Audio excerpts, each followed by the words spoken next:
She profiled the Syrian president's wife last year for Vogue magazine, and she joins me now. Thank you very much for joining me, Joan. What do you make of what is happening in relation to the First Lady popping up now and offering her support in this way?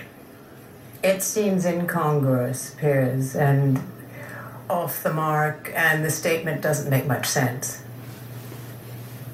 When you interviewed her, what sense did you get about her as a woman and her place in the Syrian hierarchy?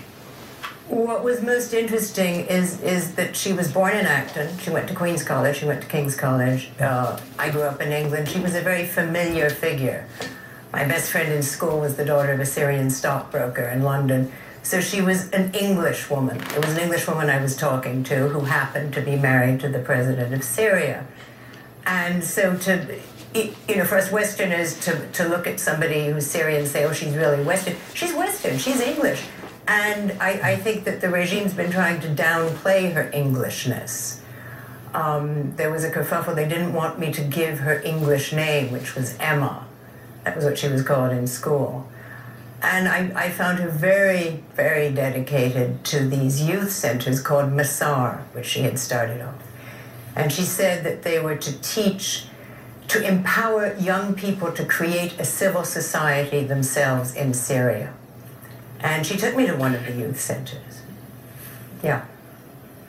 And you found her genuinely caring when you went with her on these trips. So there's clearly a huge conflict between what you saw then with her and what is now happening.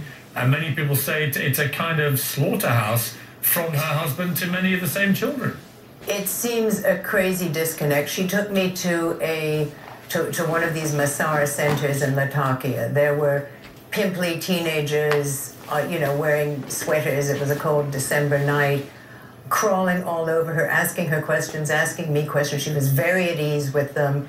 She really took them on. She got into real conversations with them. And she said, this is what I care about the most. And because she's a banker, she talks about the antiquity of Syria being its hardware and the people being its software. And she said, what's important here is the software, and these kids are the software.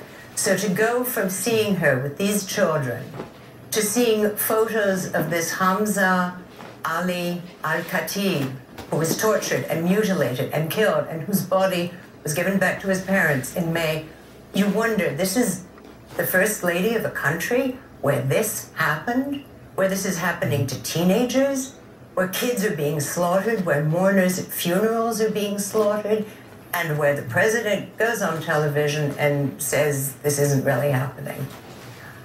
It's profoundly disturbing to have even been near people who are so disconnected. You met the president during your interview. What was your take on him personally? Well, it was kind of inadvertent because I didn't really want to do the piece in the first place because I didn't really want to meet the Assads or go to Syria. But when I went, she said that she was going to cook lunch for me. And it was at their apartment, and there was Assad. It was Friday, which is the Muslim Sunday. And he was wearing a sweater, and he kept showing me his cameras, and he kept kind of following me around, and I got the feeling that he wanted to be interviewed as well. So I wasn't going to ask him any of the questions I could have asked him because I was in his home, and I wanted to get out of there in one piece. I asked him why he became an eye doctor. And he said that the reason he became an eye doctor was that it was very precise, it was never an emergency, and there was very little blood. And that's the quote that I used in the article. And nothing that he's done since then has proved that he's an eye doctor. Well, what do you think is likely to happen now? Do you think the Assads can just battle this out, or do you believe that international pressure in the end will lead to them being overthrown?